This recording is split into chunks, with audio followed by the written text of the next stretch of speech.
દેશના રાજકારણમાં તમે ભાજપ, કોંગ્રેસ કે આમ આદમી પાર્ટી જેવા અનેક પક્ષોના નામ સાંભળ્યા હશે, પરંતુ શું તમે ક્યારેય કોઈ કોંગ્રેસ જનતા પાર્ટી વિશે સાંભળ્યું છે?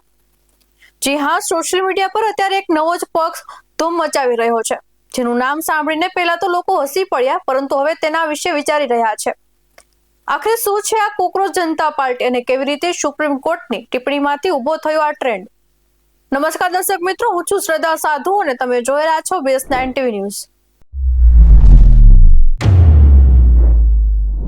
સોશિયલ મીડિયા પ્લેટફોર્મ ઇન્સ્ટાગ્રામ પર આજકાલ એક નવું રાજકીય એકાઉન્ટ વાયરલ થઈ રહ્યું છે, જેનું નામ છે કોંગ્રેસ જનતા પાર્ટી એટલે કે CJP. દાવો કરવામાં આવી રહ્યો છે કે આ પેજ શરૂ થયાના માત્ર 3 દિવસમાં 70,000 થી વધુ લોકો આ અનોખી પાર્ટી સાથે જોડાઈ ગયા હતા. આટલું જ નહીં, જોતામાં ઇન્સ્ટાગ્રામ પર જો આ પેજના ફોલોઅર્સની સંખ્યા મિલિયન એટલે કે 30 લાખને પાર કરી ગઈ છે. યુવાધન જે રીતે આ ટ્રેન્ડ તરફ આકર્ષાઈ રહ્યું છે, તેનાથી સોશિયલ મીડિયા પર એક નવી જ ચર્ચા છેડાઈ છે. પરંતુ સવાલ એ થાય છે કે વિચિત્ર નામ પાછળની વાર્તા શું છે? તો તમને જણાવી દઈએ કે આ સમગ્ર વિવાદ અને ચર્ચાની શરૂઆત સુપ્રીમ કોર્ટની એક સુનાવણી દરમિયાન થયેલી ટિપ્પણીથી થઈ હતી. ભારતના માનનીય ન્યાયાધીશ સૂર્યકાંતે એક કેસની સુનાવણી દરમિયાન ટિપ્પણી કરી હતી, જેમાં તેમણે વકીલના વ્યવસાયમાં આવતા કેટલાક લોકોને સંદર્ભમાં કોક્રોચ શબ્દનો પ્રયોગ કર્યો હતો.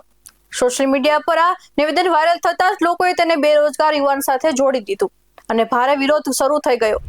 જોકે બાદમાં કોર્ટ તરફથી સ્પષ્ટતા કરવામાં આવી હતી કે ટિપ્પણી માત્ર નકલી ડિગ્રી લઈને વકીલાત વ્યવસાયમાં આવતા લોકો માટે જ હતી. સ્પષ્ટતા ભલે આવી ગઈ, પરંતુ સોશિયલ મીડિયાના યુઝર આ મુદ્દાને લઈને એક મોટો ટ્રેન્ડ બનાવી દીધો. આ દરમિયાન આમ આદમી પાર્ટીના પૂર્વ સોશિયલ મીડિયા વર્કર અભિજીત દીપકે આ ટ્રેન્ડને પકડી લીધો. તેમણે કટાક્ષ અને વ્યંગ્યના અંદાજમાં કોંગ્રેસ જનતા પાર્ટીની ડિજિટલ સ્થાપના કરી દીધી. યુવાનોએ રસ્તા પર ગંદકી વચ્ચે પ્લેકાર્ડ્સ લઈને પ્રદર્શન કરતા વિડીયો શેર કર્યા અને આ પક્ષને સોશિયલ મીડિયા પર of the youth, by the youth અને ફોર ધ યુથ તરીકે રજૂ કર્યા.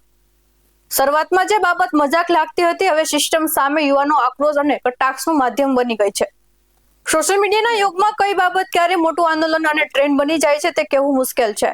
કોર્ટની એક ટિપ્પણી અને તેના પર બનેલી આ કોંગ્રેસ જનતા પાર્ટીએ સાબિત કરી દીધું છે કે ડિજિટલ સ્પેસ યુવાનો પોતાના અવાજ અને વિરોધને વ્યક્ત કરવા માટે એક અનોખો રસ્તો શોધી કાઢે છે.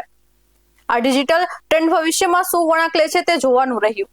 આવા જ દોરા સાથે મળતા રહીશું. તમે અમારી YouTube ચેનલને સબસ્ક્રાઇબ કરવાનું, અમને ઇન્સ્ટા અને ફેસબુક પર ફોલો કરવાનું ભૂલશો નહીં. બાકી અવનવી અપડેટ્સ મેળવવા માટે આપ જોતા રહો BS9 TV ન્યૂઝ. નમસ્કાર.